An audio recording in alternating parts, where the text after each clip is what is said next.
আসসালামু আলাইকুম।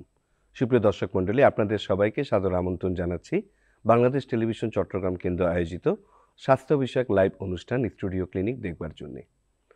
সুপ্রিয় দর্শক, আপনারা জানেন আমরা আমাদের এই অনুষ্ঠানে স্বাস্থ্য বিষয়ক নানান ধরনের সমস্যা নিয়ে আলোচনা করে থাকি এবং আপনাদের বিভিন্ন প্রশ্নের উত্তর দিয়ে থাকি।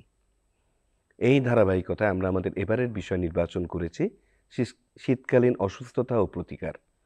সুপ্রিয় দর্শক, শীতকালীন অসুস্থতা ও প্রতিকার বিষয়ে আজ স্টুডিওতে কথা বলার জন্য উপস্থিত আছেন ডক্টর মোহাম্মদ গোলাম ফারুক, সহযোগী অধ্যাপক, মেডিসিন বিভাগ, মেরিন সিটি মেডিকেল কলেজ ও হাসপাতাল।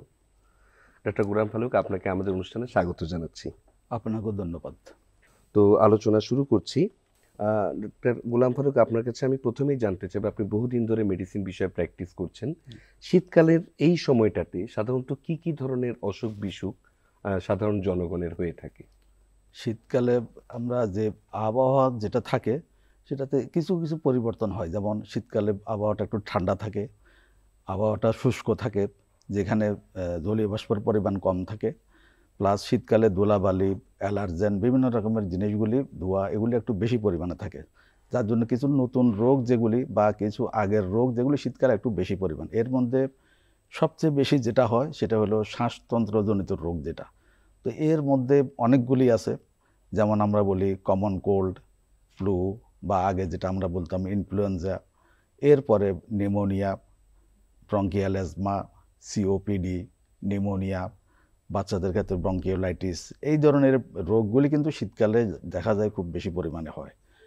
এছাড়া অন্যান্য রোগগুলি যেমন আমাদের হার্টের যেটা হয়, অ্যানজাইনা হতে পারে ঠান্ডার কারণে, হার্টের স্ট্রোকটা বেশি হতে পারে, আমাদের ব্রেনের স্ট্রোকটা বেশি হতে পারে।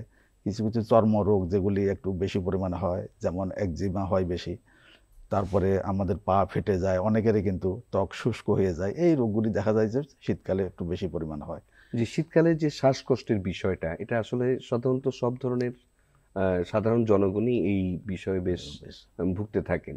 তো এই শ্বাসকষ্ট বিষয়ে আপনার কাছে একটু জানতে চাচ্ছি। শ্বাসকষ্ট মেইনলি আমরা যেটা বলি, এই যে কমন কোল্ড, যেটা কমন কোল্ড হলো এটা হালকা একটু জ্বর হবে, একটু নাকে একটু সামান্য পানি পড়তে পারে, সামান্য একটু গায়ে ব্যথা অথবা মাথা ব্যথা, জাস্ট এই অল্প একটুতেই কিন্তু সেরে যায়। কিন্তু ফ্লু যেটা আমরা যেটা বলি, ইনফ্লুয়েঞ্জার জ্বর যেটা, সেটা একই জিনিস, তবে আর একটু বেশি পরিমাণে হয়, যেটার রোগটার সিমটমগুলি একটু বেশি থাকে। যেমন দিন বা ডিউরেশন, কমন কোল্ড যদি হয়তো একদিন বা দুদিন, কিন্তু ইনফ্লুয়েঞ্জাটা আর একটু বেশি দিন থাকতে পারে। সর্দি কাশি একটু বেশি পরিমাণে হয়, জ্বরটা আর একটু বেশি থাকে, বেশি পরিমাণে হয়, মাথা ব্যথা তো পরিমাণ, দ্যাট ইজ সবগুলি সিমটমই কিন্তু একটু বেশি পরিমাণে হয়। তাহলে এই এই দুইটার মধ্যে মূল পার্থক্য হলো এই জিনিসটাই। তারপর আমরা যেটা বলি ব্রঙ্কিয়াল অ্যাজমা, যাদের আগের থেকে শ্বাসকষ্টজনিত রোগ আছে, এই শীতকালেই কিন্তু এই জিনিসটা একটু বেশি হয়। কেন? ওই যে ঠান্ডা আমরা বললাম, ঠান্ডা এবং আবহাওয়ার শুষ্কতার জন্য। কারণ আবহাওয়া যখন শুষ্ক থাকে তখন আমরা যে নিঃশ্বাস নিই, আমাদের শ্বাসতন্ত্রটাই কিন্তু শুকিয়ে যায়, এবং এই কারণেই কিন্তু তখন এই জিনিসগুলি, এই শ্বাসের তীব্রতা একটু বেশি বৃদ্ধি পায় এবং এটা বারবার হওয়ার সম্ভাবনা থাকে। আর একটা রোগ জীবাণু আমরা যেটা বললাম ভাইরাস, তাহলে এই যে ভাইরাস, ব্যাকটেরিয়া যেগুলি শীতকালে, এবং আবহাওয়াজনিত যেগুলি ধুলাবালি, এগুলি শীতকালে কিন্তু আবহাওয়াতে একটু বেশি পরিমাণে থাকে, যেটা আমাদের নিঃশ্বাসের সাথে শ্বাসতন্ত্রে যায়, এবং সেখান থেকে কিন্তু এই রোগগুলি একটু এগুলিকে স্টিমুলেট করে, যেটাকে, এই জন্য এটা বেশি হয়। এবং সিওপিডি আমরা যেটা বললাম, শ্বাস ব্রঙ্কিয়াল অ্যাজমা হলো এক ধরনের, আবার সিওপিডি হলো যখন আর একটু বেশি বয়স হয় বা আর একটু ডিফারেন্ট, এটা দুইটার কিন্তু একটু কিছু পার্থক্য আছে। তাহলে সিওপিডিও কিন্তু এই যেটা আগের থেকে আছে এটা তো পুরোপুরি ভালো হবে না, কিন্তু শীতকালে দেখা যায় যে এটা হঠাৎ করে বেড়ে যায়, এক্সাজারবেশন যেটাকে আমরা বলি, হঠাৎ করে বেড়ে যায়। প্লাস নিউমোনিয়া, আমাদের যে ফুসফুস যেটা আছে, ফুসফুসের ইনফেকশন হয়, এবং নিউমোনিয়াটাও কিন্তু শীতকালে বেশি হয়। আর বাচ্চাদের ক্ষেত্রে যেটা বললাম আমরা, যে ব্রঙ্কিওলাইটিস, ওদেরও কিন্তু ব্রঙ্কিয়াল অ্যাজমা হবে, সিওপিডি হয়তো ওদের কমই হবে, কিন্তু ব্রঙ্কিয়াল অ্যাজমাটা হবে, এবং ব্রঙ্কিওলাইটিস যেটা এবং নিউমোনিয়া, এটা কিন্তু বাচ্চাদেরও কিন্তু শীতকালে বেশি হয়। যে অ্যাজমার বিষয়ে একটু জানতে চাচ্ছি। অনেক সময় দেখা যায় যে এটার একটা বংশগত একটা প্যাটার্ন লক্ষ্য করা যায়। সাধারণত দেখা যায় যে যাদের থাকে তাদের সন্তানরাও এই রোগে আক্রান্ত, অথবা তাদের ঘরের যে মুরব্বীরা তাদের মধ্যেও থাকে। তা আসলে এই অ্যাজমার সাথে বংশ পরস্পর বা জেনেটিক কোনো ফ্যাক্টর কি সেটা আসলে জড়িত? অবশ্যই আছে। আমরা যেটা বলি অ্যাজমার দুইটা মেইন কারণ, একটা বললো জেনেটিক ফ্যাক্টর, আপনি যেটা বললেন বংশগত, তার মা বাবা অথবা দাদা দাদি অথবা নানা নানির দিকের যে ক্লোজ রিলেটিভ যারা, তাদের সাথে যদি দেখা যায় যে ওদের ব্রঙ্কিয়াল অ্যাজমা থাকে, তাহলে কিন্তু তার নিচের দিকে যারা আসবে ওদের কিন্তু এটা হওয়ার সম্ভাবনা বেশি থাকে। এটা হলো একটা জেনেটিক ফ্যাক্টর। আর একটা হলো এনভায়রনমেন্টাল ফ্যাক্টর। আমরা যেটা বললাম, এই যে শীতকালে এই যেসব জিনিসগুলি ব্রঙ্কিয়াল অ্যাজমার পরিমাণ বাড়ায়, সবগুলি যেটাকে আমরা বলি ট্রিগারিং ফ্যাক্টর, এইগুলি সবগুলি কিন্তু শীতকালে বেশি থাকে। যেমন ঠান্ডা, যেমন আমরা বলি ধুলাবালি, যেমন আমরা বলি এই যে বাতাসে যেটা মোল্ড বা ফাঙ্গাস, এই জিনিসগুলি, তারপরে ভাইরাল রোগগুলি যেহেতু বেশি হয় ভাইরাল ইনফেকশনের জন্য, এই সবগুলি ট্রিগারিং ফ্যাক্টর কিন্তু শীতকালেই বেশি থাকে। এই জন্য এটা শীতকালে বেশি হয়। এখানে এটাকেই বলা হচ্ছে এনভায়রনমেন্টাল ফ্যাক্টর। জি, ব্রঙ্কিয়াল এজমার ক্ষেত্রে আসলে যে ট্রিটমেন্ট প্রোটোকল, সেই ট্রিটমেন্ট প্রোটোকলে দেখা যাচ্ছে যে একটা মানে ব্রঙ্কোডাইলেটর থাকে, সাথে একটা অ্যান্টিহিস্টামিন থাকে, সাথে অনেক সময় অ্যান্টিবায়োটিক থাকে। তো আমি এই জায়গাটা একটু জানতে চাইবো যে নেবুলাইজার অনেকের ক্ষেত্রেই আহ, মানে এই ব্রঙ্কিয়াল অ্যাজমার উপশমের জন্য নেবুলাইজার দেওয়া হয় বা আপনার ইনহেলার দেওয়া হয়। এই নেবুলাইজেশন বা ইনহেলার সম্পর্কে একটু আপনার কাছে জানতে চাইবো। আমি প্রথমেই একটু বলিনি যে এই ইনহেলার সম্বন্ধে কিন্তু আমাদের রোগীদের অথবা আমাদের লোকদের কিন্তু একটা ভুল ধারণা।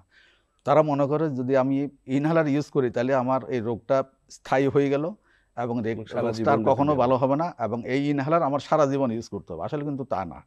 এই ইনহেলার হলো ওষুধ ব্যবহারের একটা পদ্ধতি বা একটা সিস্টেম। আমরা যে কোনো ওষুধ মুখে খেতে পারি, তাহলে মুখে খাওয়ার পরে আমাদের পেটে যাবে, ডাইজেস্ট হবে, আমাদের ব্লাডে যাবে, তারপরে কাজ করবে।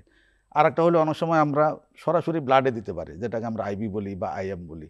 আর একটা হলো আমরা গ্যাসের মাধ্যমে দিতে পারি, এবং কোনো কোনো ওষুধ আছে আমরা জাস্ট স্কিনে লাগিয়ে রাখি, সেখান থেকে কিন্তু আস্তে আস্তে বডির ভিতরে যেতে পারে।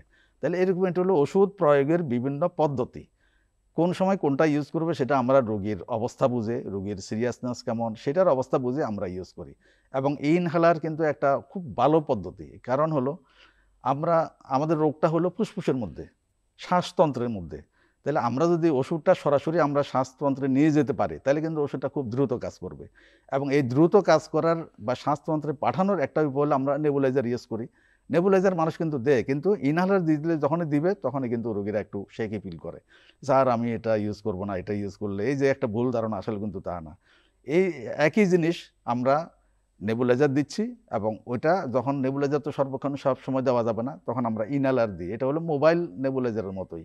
তাহলে আমাদের রোগটা যেহেতু ফুসফুসের মধ্যে, তাহলে আমি যদি এই নেবুলাইজার কিন্তু একদম বাচ্চা বয়স থেকে শুরু করে যারা ব্যবহার করতে পারবে, তারা থেকে শুরু করে একদম বয়স্ক লোক, যারাই এটা ব্যবহার করতে পারবে, সবাই কিন্তু উপকৃত হবে। এবং এই নেবুলাইজার ওষুধটা আমরা যখন টানবো, এটা আমাদের সরাসরি ফুসফুসে যাবে এবং অল্প সময়ের মধ্যে কিন্তু কাজ শুরু করবে। জি, আমরা আবার আসবো আলোচনায়।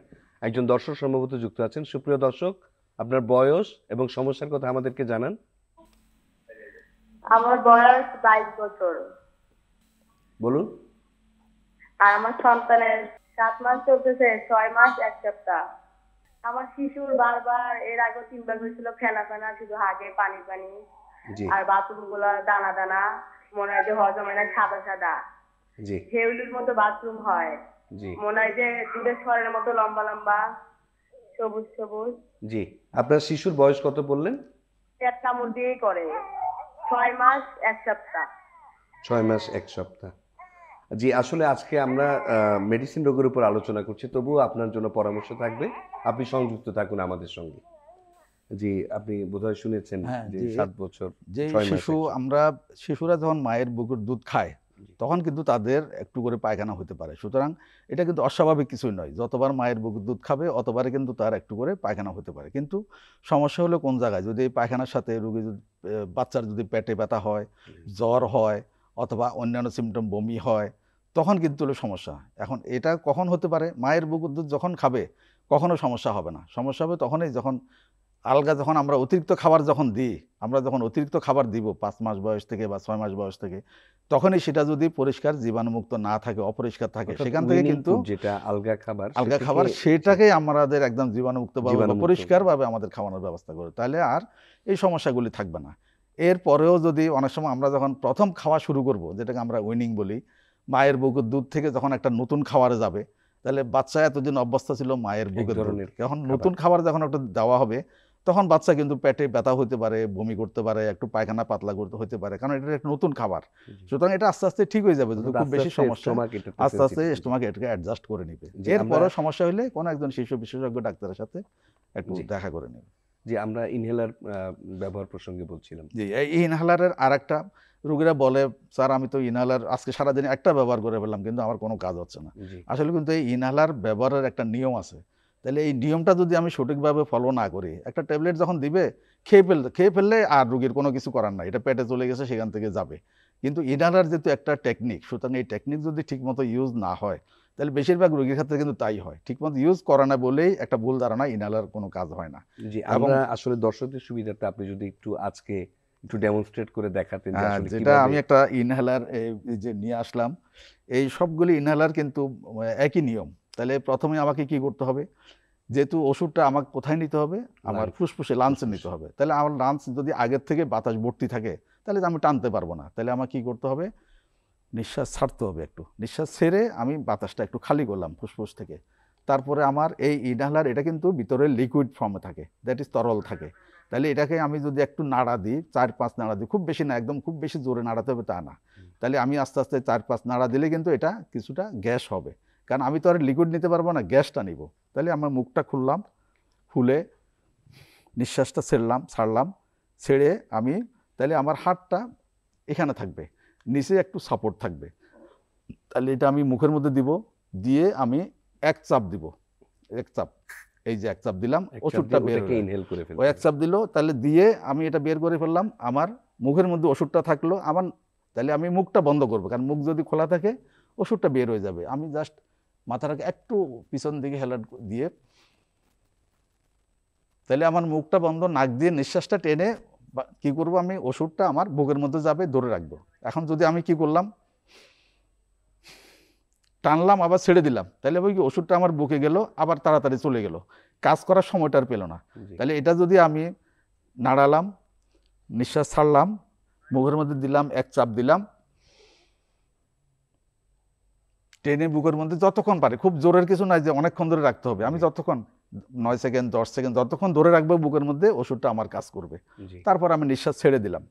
এরপরে আমি 1 থেকে 2 মিনিট একটু অপেক্ষা করবো। অনেকে একসাথে 2 চাপ নিয়ে, তাহলে হবে কি, এটা কিন্তু হিসাব করা, এখানে 200 পাপ হিসাব করা থাকে।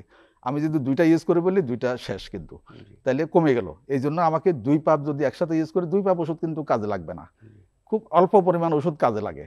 তাহলে আমি প্রথমে যদি 1 পাপ দিই, ওইটার অল্প পরিমাণ ওষুধ কাজে লাগবে, আর তাহলে আমি রাখলাম। 1 থেকে 2 মিনিট আমি অপেক্ষা করলাম, আবার ঠিক আগের নিয়মে আবার ব্যবহার করলাম। তাহলে এভাবে আমি 2 পাপ, তাহলে 2 পাপ ইউজ করলাম। এখন ডাক্তার বলে দিবেন আপনি 2 পাপ সকালে, 2 পাপ দুপুরে, 2 পাপ রাত্রে, বা আরও বেশি পরিমাণ ব্যবহার করবেন কিনা, সেটা আপনি ডাক্তারের কাছে যখন যাবেন উনি এটা বলে দিবেন। এবং এই সবগুলি কিন্তু, এই ধরনের যতগুলি ডিভাইস আছে সবগুলি কিন্তু একই ধরনের নিয়ম, একইভাবে ইউজ করতে হবে। ধন্যবাদ বেশ সুন্দর করে দেখিয়ে দেওয়ার জন্য। আরো একজন দর্শক সম্ভবত যুক্ত আছেন। সুপ্রিয় দর্শক, আপনার নাম, বয়স এবং সমস্যার কথা আমাদেরকে জানান। আমার আব্বুর সমস্যা, আমার আব্বুর হাতের মধ্যে একটা মানে ইয়া হয়েছিল, ঘোড়া হয়েছিল, এটা থেকে আপনি আমার আব্বুর হাতের মধ্যে অনেক হাতটা অনেক সমস্যা, অনেক। অর্থাৎ হার্টের মধ্যে কি কোনো ছিদ্র হয়েছে বা এরকম কিছু? জি, হাতের মধ্যে আপনার অনেক এগুলা ছোট ছোট ঘোড়ার মতন। হাতে আপনি কি হাত না হার্ট কোনটি বলছেন আসলে বোঝা যাচ্ছে না। হাত হাত কোন হাতে? ডান হাত না বাম হাত? বাম হাতের মধ্যে। বাম হাতের মধ্যে গোটা হয়েছে? জি জি। এখন কি সমস্যা হচ্ছে এটাতে? ওনা এটা চুকলাইতেছে, অনেক চুকলা, যন্ত্রণা করে, ব্যথা করে। আচ্ছা, ডান হাতের মধ্যে। এটি কি ফুলে আছে, কোনো টিউমারের মতো মনে হচ্ছে এরকম কিছু, না কেমন ধরনের, আকৃতিটা কিরকম? আকৃতি আপনার কালো কালো, আর এটা আপনার একদম কালো কালো মতন, একটু কালো ধরনের। এটি কি গোলাকার বা অন্য কোনো ধরনের আকৃতি কি আছে এটি? না, এটা আপনার বিয়া সিস্টেম, গোড়া সিস্টেম। আর এটা চোখলা অতিরিক্ত হাতটা হাইছে, আর আপনার হাতে দিয়ে পানি পড়ে, অনেক কষ্ট, আমার আপুর অনেক কষ্ট হইতেছে আজকে প্রায় দীর্ঘ 3 মাস ধরে। এটা আগে ছিল না এরকম। আচ্ছা, আপনি যুক্ত থাকুন আমাদের সঙ্গে, উপস্থিত চিকিৎসকের পরামর্শ শুনুন। জি, আপনি বোধহয় শুনেছেন উনি শুনেছি বলছেন যে যে এটা হাতের মধ্যে একটি জি এটা একটু যেহেতু স্কিনের সমস্যা, এটা একটু দেখতে হবে, দেখার পরে, কারণ স্কিনে অনেকগুলি সমস্যা হতে পারে। একটা হতে পারে আমরা যে বললাম স্ক্যাবিস, স্ক্যাবিস অনেক সময় ইচিং এর কারণে নখ লাগে, সেখানে দেখা যায় ইনফেকশন হয়। সেই ইনফেকশনটা যতক্ষণ ভালো না হবে স্ক্যাবিস কিন্তু খুব একটা ভালো হয় না। তারপর হয়তো যদি একজিমা থাকে বা আমরা বলি ফাঙ্গাল ইনফেকশন থাকে, সেখানে ইচিং হলে অনেক সময় ইনফেকশন হয়, ইনফেকশন হলে সেখান থেকে ডিসচার্জ হতে পারে। বা এছাড়া আর সাধারণত অ্যাবসেস বা ফোড়া সাধারণত 3 মাস থাকবে না, সেটা ভালো হয়ে যাবে বা যে কোনো একটা কিছু এগুলির মধ্যেই হতে পারে। তারপর এটা ধরনের সরাসরি দেখলে জি একজন বা চর্ম একজন রোগ চর্ম বিশেষজ্ঞ রোগের যদি ডাক্তার একটু এক্সপিরিয়েন্স ওনাকে দেখান, তাহলে হয়তো চিকিৎসাটা একটু, জি অথবা যে কোনো সরকারি হাসপাতাল যেখানে কিন্তু আমাদের চর্মরোগের বিভাগ আছে সেখানে কিন্তু দেখালেও হবে। জি ধন্যবাদ। আপনি বেশ সুন্দর করে ইনহেলার ব্যবহারের প্রক্রিয়াটি দেখিয়েছেন। অনেক ক্ষেত্রে কিছু কিছু ইনহেলার ব্যবহারের পরে ডাক্তাররা অ্যাডভাইস করেন যে কুলি করার। এই হ্যাঁ। বিষয়টি একটু আপনার কাছে এটা হলো জানতে চাইছি। ইনহেলার আমাদের 2 ধরনের আছে। যেটা এই যে একটা বললাম আমরা যে সলবুটামল যেটা, বা এই ধরনের অর্থাৎ ব্রঙ্কোডাইলেটর জাতীয় ব্রঙ্কোডাইলেটর যেটা, সেটা যখন আমরা ইউজ করি সেখানে আর কোনো প্রশ্ন বা কোনো কিছু প্রয়োজন হয় না। কিন্তু এটার সাথে যখন স্টেরয়েড জাতীয় ওষুধ ইউজ করা হয়, যেমন ব্রঙ্কোডাইলেটরের সাথে কম্বিনেশন অথবা শুধু স্টেরয়েড, এরকম ওষুধ যখন ইউজ করা হবে, তাহলে সেটা যখন আমরা ইনহেলার নিব, তাহলে এই কিছু ওষুধ কিন্তু আমাদের এই যে ফ্যারিংস, ল্যারিংস এখানে কিন্তু ডিপোজিশন হতে পারে, এবং অনেক দিনে এই ওষুধটা ওখানে ডিপোজিশন হলে আমাদের হবে কি, তাহলে ওখানে ফাঙ্গাল ইনফেকশন গ্রো করতে পারে এবং সেটা থেকে আমাদের সমস্যা হতে পারে। এই জন্য আমরা ওই ড্রাগগুলি ইউজ করার পরে বলি যে একটু কুলি করে ফেলবেন। তাহলে কুলি করে ফেললে এই সমস্যাগুলি, ফাঙ্গাল ইনফেকশন যেটা মাউথ বা ফ্যারিংস, ল্যারিংসে হবে বা আমার শ্বাসতন্ত্রের মধ্যে হবে, তাহলে সেই জিনিসগুলি আর হবে না। জি এই ক্ষেত্রে আরেকটি জিনিস আমি একটু আপনার কাছে জানতে চাইবো, নেবুলাইজেশন এবং ইনহেলার দুটোর প্রক্রিয়া এবং কাজ করার প্রক্রিয়াটি একই। যদি বলা হয় যে ইনহেলার না নেবুলাইজেশন কোনটি বেটার, এই ক্ষেত্রে আপনি কি মতামত দিবেন? যখন আমরা তো আপনার মতামত শুনবো, তবে একজন দর্শক সম্ভবত যুক্ত আছেন। সুপ্রিয় দর্শক, আপনার নাম, বয়স এবং সমস্যার কথা আমাদেরকে জানান। আমার হলো মায়ের হলো প্রচন্ড শ্বাসকষ্ট, বুঝলেন? জি, বয়স, আমার মা ওনার বয়সটি হলো- উল্লেখ করবেন, ওনার বয়স? আমার মায়ের বয়স 45 বছর হবে। জি, উনি কি শ্বাসকষ্টের জন্য কোনো ওষুধ খান শ্বাসকষ্ট বা কোনো ধরনের ইনহেলার ব্যবহার ডাক্তার করেন? বলছে, হ্যাঁ, উনি হলো অ্যাজমাসল ব্যবহার করে। অ্যাজমাসল। জি, কি ইনহেলার ব্যবহার করেন সেটি কি নাম বলতে পারবেন? ইনহেলার ওই যে অ্যাজমাসল ট্যাবলেটটা আছে, ওটা হলো ওই যে ট্যাবলেটটা দিয়ে হলো টানে। ডাক্তার বলছে যে ওনার হলো ওনার ফুসফুসি 70% নষ্ট হয়েছে, আচ্ছা, এমন বলছে। এটির জন্য কি কোনো রকম সিটি স্ক্যান বা কোনো রকম পরীক্ষা করানো হয়েছে? সিটি স্ক্যান করা হয়নি, কিন্তু হলো কোনো এক্সরে করা হয়েছে কি? এক্সরে করা হয়নি। ডাক্তার হলো দেখে এই যে মুখে শ্বাস নিয়ে বলছে ওনার 70% ফুসফুসি নষ্ট হয়ে গেছে। এখন ডায়াবেটিসটা তো প্রচন্ড বেড়ে গেছে, ডায়াবেটিসটা কমতেছে না, একেবারে 14-15 থেকে নিচে নামতেছে না। জি এখন উনি তো শ্বাসকষ্টের জন্য হাঁটা চলাও করতে পারে না। জি, তাহলে আপনি কি জানতে চাচ্ছেন এখন উনার মানে? আমি জানতে চাচ্ছি যে এটা হলো জি বলুন। ডায়াবেটিসটা যে কমতেছে না, যে জি 70% নষ্ট ফুসফুসি। আচ্ছা, জি ঠিক এটা আছে, কি- আপনি আপনি আপনি সংযুক্ত থাকুন, পরামর্শ শুনুন। যে আপনি বোধহয় তাহলে শুনেছেন জি, 45 প্রথমে বছর বয়স, দীর্ঘদিন ধরে শ্বাসকষ্ট, ইনহেলার ব্যবহার করছেন, কিন্তু কোনো একজন ডাক্তার হয়তো বা দেখিয়েছেন, বিশেষজ্ঞ চিকিৎসক, তিনি বলেছেন যে 70% লাংসই অকেজো হয়ে গেছে, ওনার ডায়াবেটিসটাও আনকন্ট্রোল। এই ক্ষেত্রে ওনার জন্য কি পরামর্শ থাকবে? ডায়াবেটিস আমরা 2 ধরনের ওষুধ আমরা সাধারণত ইউজ করি। একটা হলো যেটা মুখে খাওয়ার ওষুধ, যেটা অরাল হাইপোগ্লাইসেমিক ড্রাগ বলি আমরা। আর একটা হলো আমরা ইনসুলিন ইউজ করি।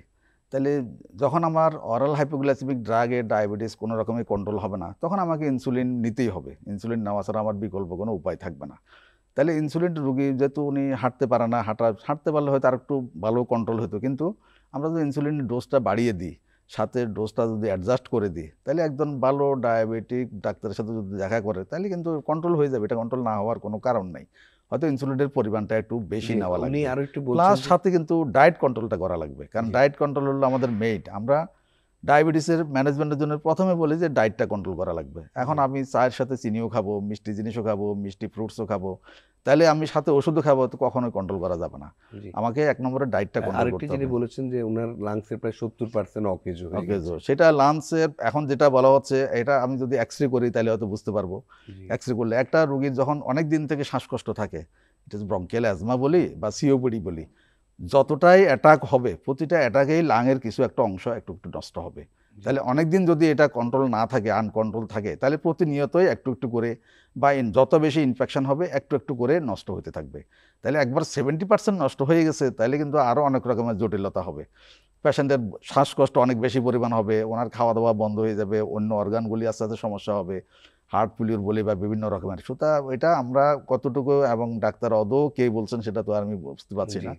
আমরা পরীক্ষা নিরীক্ষা করলে তবে বা এই সিটি ক্ষেত্রে স্ক্যান যদি করলে বুঝতে 70% পারবো। অকেজই হয়ে থাকে তাহলে তো তার জন্য আরো অনেক ডিস্ট্রেস অনেক ডিস্ট্রেস বেশি পরিমাণে হওয়ার কথা। সার্বক্ষণিক এবং উনি অক্সিজেন যে বা এই ধরনের ড্রাগগুলি কোনো যে কিছু। ইউজ করেন, সেই ড্রাগগুলিকে আমাকে অ্যাডজাস্ট করে দিতে হবে। হয়তো দেখা যায় যে উনি স্টেরয়েড ইউজ করছেন না, বা ইনহেলেশন যে স্টেরয়েড সেটা ইউজ করছেন না, শুধু একটা ড্রাগ হয়তো ডাক্তার যেভাবে অ্যাডভাইস দিচ্ছেন সেটা ফুললি হয়তো ফলো করছেন না। কিন্তু ফুললি ফলো করলে কিন্তু রোগী অনেকটাই কিন্তু ভালো থাকেন।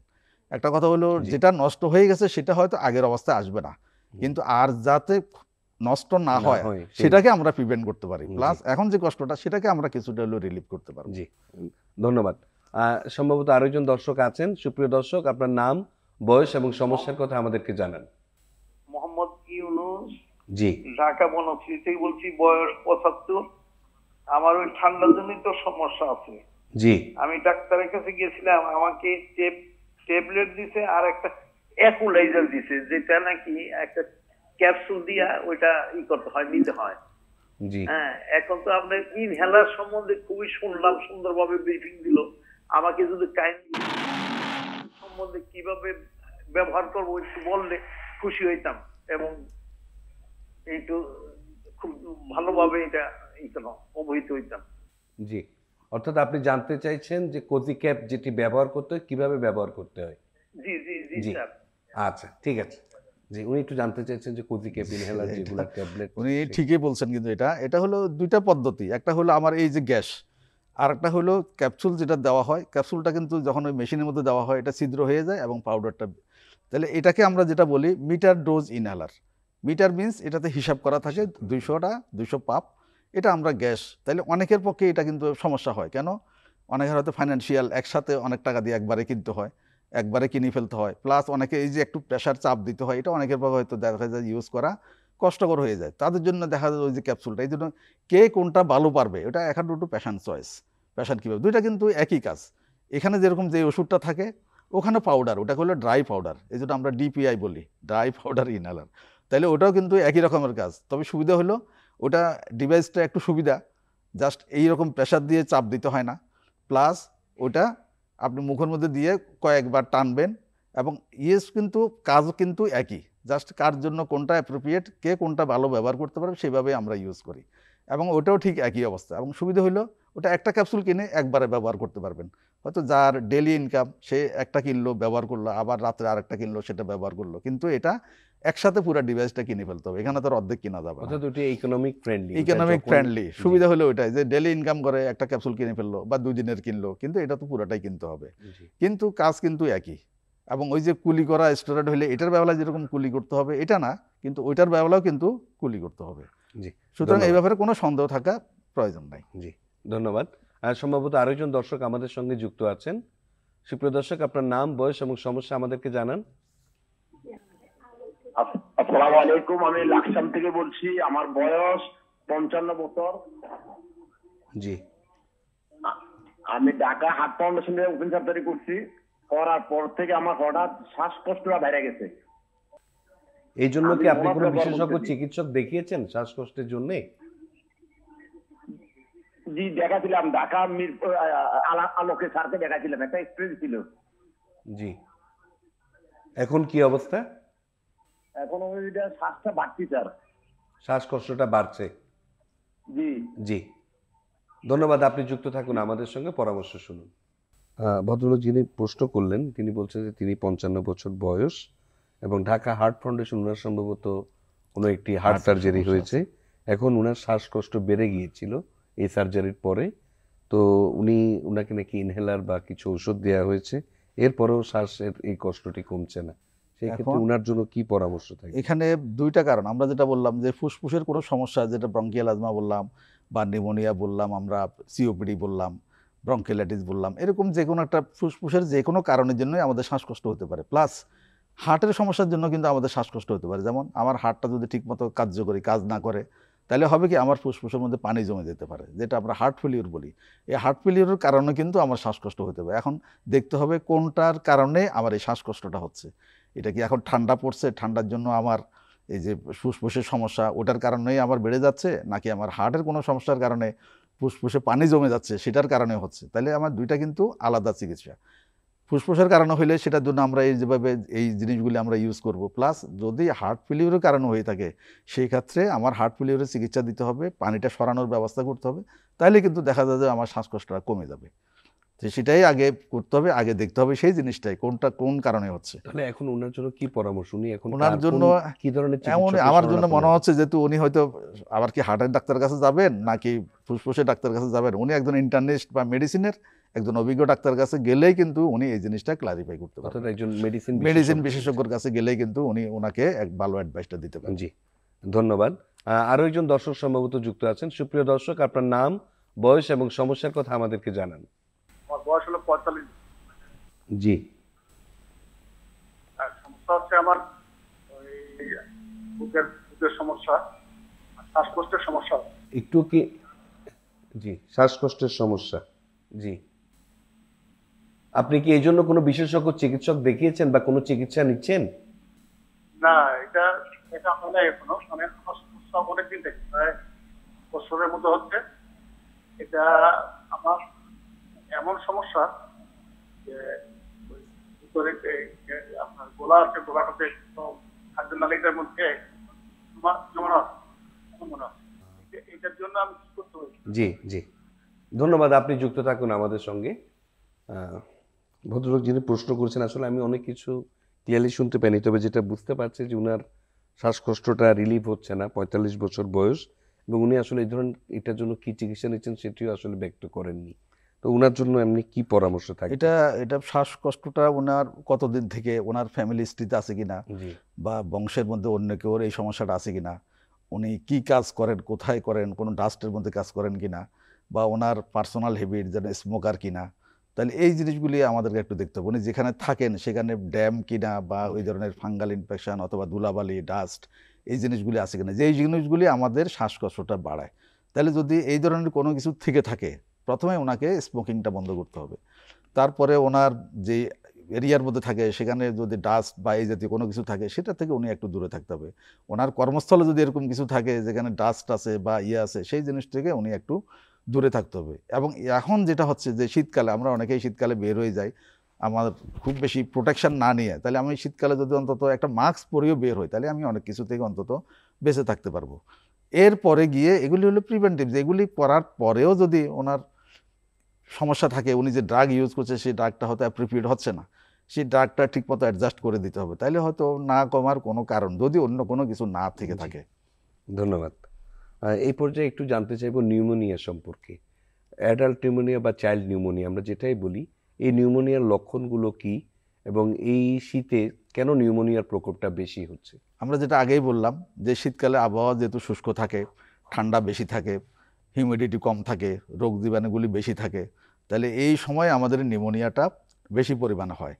এবং তাও হবে কাদের হবে? যাদের আগে থেকে যদি হওয়ার পসিবিলিটি বেশি থাকে, যেমন যাদের বডি ইমিউনিটি, রোগ প্রতিরোধ শক্তি যদি কমে যায়, তাহলে এটা কাদের হবে? যাদের ডায়াবেটিস আছে, যাদের জন্মগতভাবে রোগ প্রতিরোধ শক্তি কম আছে, যাদের অনেক দিক থেকে অন্য রোগ আছে, এই যে asthma, COPD, chronic kidney disease, heart disease, তাহলে এই ধরনের ডিজিজগুলি যাদের অনেক দিন থেকে আছে, বা ক্রনিক ডায়রিয়া, তাদের বডি ইমিউনিটি আগের থেকে, রোগ প্রতিরোধ শক্তি আগের থেকে কম থাকে, সুতরাং তাদের হওয়ার সম্ভাবনা খুব বেশি পরিমাণে থাকে। তাহলে এদেরকে আগের থেকে একটু সাবধান হওয়া লাগবে। তাহলে নিউমোনিয়া হবে কি কি দেখে আমরা বুঝবো? তাহলে প্রথমেই রুগী বলবে যে আমার একটু নাকে পানি অথবা সর্দি, একটু কাশি, হালকা কাশি ছিল, একটু জ্বর ছিল। নিউমোনিয়াতে সাধারণত যখনই নিউমোনিয়া হবে বা এটা নিউমোনিয়া হয়ে যাবে, তখন কিন্তু জ্বরের পরিমাণ অনেক বেশি পরিমাণ থাকবে, 102, 103। কাশিটা প্রথম দিকে হয়তো ড্রাই কফ বের হবে না, কিন্তু পরের দিকে আস্তে আস্তে কফ বের হওয়া শুরু হবে। সাথে যেহেতু জ্বর হবে মাথা ব্যথা, গায়ে ব্যথা এবং স্পেসিফিক্যালি কিন্তু ফুসফুসে বা বুকে ব্যথা হবে। বুকের যেই দিকে নিউমোনিয়া সেই দিকে ব্যথাটা পরিমাণ অনেক বেশি থাকবে এবং আস্তে আস্তে যদি এটা সঠিকভাবে চিকিৎসা না করা হয় তাহলে অক্সিজেনের মাত্রা কমতে থাকবে, রোগী এমনকি অজ্ঞানও হয়ে যেতে পারে, হার্টের সমস্যা হতে পারে, আমরা বলি হার্টের বিট ইরেগুলার হয়ে যেতে পারে এই নিউমোনিয়ার কারণে। সুতরাং এটা সঠিক সময় যখন এরকম কোনো সমস্যা হবে, রোগী ড্রাউজি হয়ে যাবে বা জ্বর বেশি হবে, কাশি কফ বের হচ্ছে, চিকিৎসা ঠিকমতো না করবে, তাহলে কিন্তু আস্তে আস্তে জটিলতা বাড়বে, এমনকি রোগী মারাও যেতে পারেন নিউমোনিয়া থেকে। জি, সম্ভবত আরো একজন দর্শক যুক্ত আছেন। সুপ্রিয় দর্শক, আপনার নাম, বয়স এবং সমস্যার কথা আমাদেরকে জানান। ধন্যবাদ। আমি রাফিউল রাফি কুমিল্লা থেকে বলছি। জি, বয়স? আমার ওয়াইফের বয়স হচ্ছে 37 বছর। জি। তো আমার ওয়াইফের এই শীতকালে প্রচন্ড যে অ্যালার্জিজনিত সর্দি কাশি থাকে এবং হঠাৎ কমে হঠাৎ বেড়ে যায় এবং প্রচুর নাক চুলকায়, মানে প্রচুর হাসি দেয়। এক্সো 120 যদি খায় তাহলে একদিন হয়তো ভালো থাকে, কিন্তু আবার সেটা হয়ে যায়। এটার কোনো পার্মানেন্ট সলিউশন, কোনো মেডিকেল ট্রিটমেন্ট বা ফার্দার কোনো ট্রিটমেন্ট করা যায় কিনা এই ব্যাপারে আপনাদের কোন? আপনি কি এই সমস্যার জন্য কোনো বিশেষজ্ঞ চিকিৎসক আমি দেখিয়েছিলেন? বিশেষ একটি মেডিসিন স্পেশালিস্ট দেখিয়েছি। জি। ওনার সাথে কথা বলেছি, উনি বিভিন্ন ওষুধ দিয়েছেন, কিন্তু ওষুধগুলো কোনোটাই পার্মানেন্টলি আমরা সলভ হচ্ছে না। জি। হয়তো বা সাময়িক হয়, মানে এই জন্য বেটার কিছু করার জন্য চাচ্ছিলাম। জি, ধন্যবাদ। আপনি যুক্ত থাকুন আমাদের সঙ্গে, পরামর্শ শুনুন। জি, ভদ্রলোক যিনি ফোন করলেন, ওনার স্ত্রীর বয়স 37 বছর। আপনি বোধহয় শুনেছেন শীতকালে ওনার অ্যালার্জির প্রকোপটা অনেক বেড়ে যায়, নাক চুলকোচ্ছে এবং আরো নানান ধরনের সমস্যা, নাক থেকে পানি যাচ্ছে। উনি চাচ্ছেন এটার একটি পার্মানেন্ট সলিউশন। হাঁচি, সর্দি এই জিনিসগুলো খুব জি। বেশি, যতটুকু মনে হচ্ছে ওনার অ্যাটোপি, আমরা অ্যাটোপি বলি যে জেনেটিক প্রিডিসপোজিশন টু প্রডিউস একটা বডিতে সাবস্টেন্স তৈরি, যেটা আইজি আমরা বলি। আইজি সাবস্টেন্সটা ওনার জেনেটিক্যালি ওনার বডিতে বেশি পরিমাণে তৈরি হয়, যেটা অ্যালার্জি তৈরি করে। তাহলে এই কারণে ওনার এটা পুরোপুরি একদম চলে যাবে না, কিন্তু কন্ট্রোল করা যাবে। তাহলে যেই জিনিসগুলি হয়, যেমন ঠান্ডার সময় হয়, তাহলে ঠান্ডা থেকে ওনাকে একটু দূরে থাকতে হবে। যেই খাওয়াগুলি খেলে ওনার এই সমস্যাগুলি হয়, সেই খাওয়া থেকে ওনাকে একটু বিরত থাকতে হবে। প্লাস যখন সমস্যাটা হবে তখন উনি কিছু ড্রাগ আছে, তখন ওই ড্রাগগুলি যদি ইউজ করেন মোটামুটি অনেকটাই কন্ট্রোলে থাকবে। এছাড়া আর কি, যেমন যদি ওনার রিপিটেডলি ভাইরাল ইনফেকশন হয়, আমরা এখন যেটা বলি যে ইনফ্লুয়েঞ্জা ভ্যাকসিন, এই ধরনের রোগী যারা আছে তাদেরকে প্রতি বছর একটা করে যদি ইনফ্লুয়েঞ্জা ভ্যাকসিন দেওয়া হয়, তাহলে কিন্তু তাদের এই যে ফ্লু বা কমন কোল্ড, যেটা খুব রেপিড বা অতি তাড়াতাড়ি হয় বা প্রতি মাসে অথবা খুব ইয়েতে হয়, তাহলে ফ্রিকোয়েন্সি এটা অনেকটাই কমে আসবে। এবং যাদের এরকম নিউমোনিয়া হওয়ার প্রকোপ বা এরকম চান্স থাকে, যাদের বডি ইমিউনিটি কমে গেছে, তাদের আমরা বলি 5 বছর পর নিউমোনিয়া ভ্যাকসিন, নিউমোকক্কাল ভ্যাকসিন যেটা দিতে আমরা অ্যাডভাইস করি। অর্থাৎ ওনার জন্য এখন ভ্যাকসিন, আপনি ভ্যাকসিন ওনার জন্য advise ভ্যাকসিনটা করছেন। অ্যাডভাইস করি, প্লাস ওনাকে একটু প্রিভেনশন, যেন এই জিনিসগুলি যেই কারণ হয় সেই কারণগুলি, কারণ ওনার তো জেনেটিক্যালি একটু প্রিডিসপোজিশন আছে, এটা হওয়ার সম্ভাবনা আছে, কিন্তু যেগুলি এটাকে স্টিমুলেট করে, ট্রিগার ফ্যাক্টর যেটাকে বলি, সেই জিনিসগুলোকে যদি উনি avoid প্রিভেন্ট করতে করতে পারেন তাহলে কিছুটা উনি বাঁচতে পারবেন। জি, ধন্যবাদ। আরো একজন দর্শক সম্ভবত যুক্ত আছেন। সুপ্রিয় দর্শক, আপনার নাম, বয়স এবং সমস্যা আমাদেরকে জানান। আমার নাম মোহাম্মদ রানী আক্তার, বয়স হলো 30।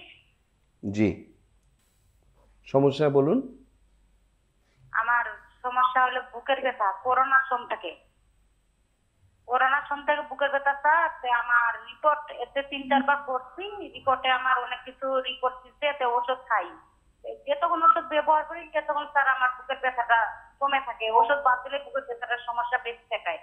জি, এইটার সমস্যা কি? আপনার বুকের কোন দিকে, ডান দিকে, বাঁ দিকে বা বুকের মধ্যেখানে কোন জায়গাটাতে স্পেসিফিক ব্যথাটা হয়? আমার ব্যথাটা হলো বুকের মাঝখানে আর হলো কলজার মুখের এখানে। জি, আপনি কি এই জন্য কোনো ইসিজি, ইকো এই ধরনের কোনো পরীক্ষা করিয়েছিলেন? ইন্ডোস্কোপি করছিলাম। যে ইসিজি, ইকো, ইটিটি এই ধরনের কোনো পরীক্ষা, অর্থাৎ হার্ট জনিত যে পরীক্ষাগুলো করা হয় সেই পরীক্ষাগুলো করিয়েছিলেন? এসিজিও করছি, আলট্রাসাউন্ডও করছি। জি, আপনার ইসিজি বা আল্ট্রাসাউন্ড এইসব রিপোর্টে কোনো অস্বাভাবিকতা ছিল? আলট্রাসাউন্ড করছিলাম 2 বার, জি। এক্সরে করছিলাম 2 বার, ইন্ডোস্কোপি করছি। জি, বুঝতে পারছি। আপনার এই পরীক্ষাগুলোতে কোনো অস্বাভাবিকতা ছিল না, রিপোর্ট স্বাভাবিক ছিল?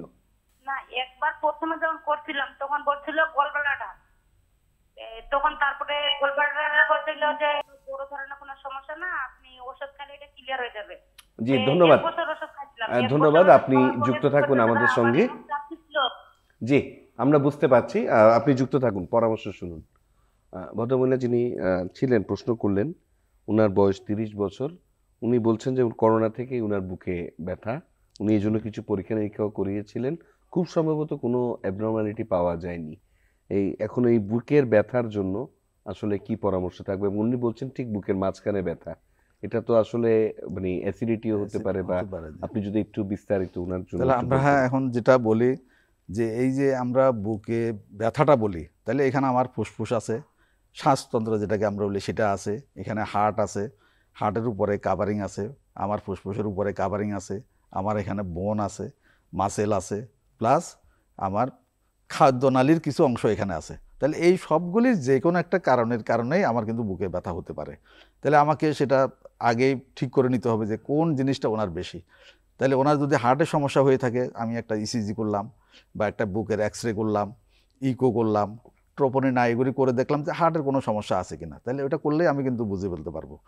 আর দ্বিতীয়ত যদি আমার শ্বাসতন্ত্রে যদি কোনো সমস্যা হয়ে থাকে, তাহলে সেই ক্ষেত্রে আমি যদি একটা এক্সরে করি বা রোগের ইতিহাস শুনে কিন্তু আমরা বুঝবো যে ওটার কারণও হয় কিনা। তাহলে এই দুইটা যদি আমার ভালো থাকে কোনো সমস্যা নাই। এখন আপনি যেটা বললেন অ্যাসিডিটি, পেটে যখন অ্যাসিড জমবে আমি এন্ডোস্কোপি করলে কিছুই পাবো না, কিন্তু আমি জাস্ট রিফ্লেক্স ইসোফেজাইটিস যেটা বলি যে পেটে যে অ্যাসিডটা জমবে, যে খাওয়াটা সেটা যদি আমার উপরের দিকে উঠে চলে আসে, সেটাও কিন্তু অনেক সময় ব্যথা হতে পারে। সেটা হলো একটা। আবার পেটে অনেক সময় গ্যাস জমলো, গ্যাসটা যখন আমার উপরের দিকে প্রেশার দিবে, আমার বাম দিকে স্টোমাক যেহেতু বাম দিকে থাকে, তখন মনে হবে যে আমার বাম দিকে হার্টের ব্যথার মতো আমার অনেকটা মনে হবে।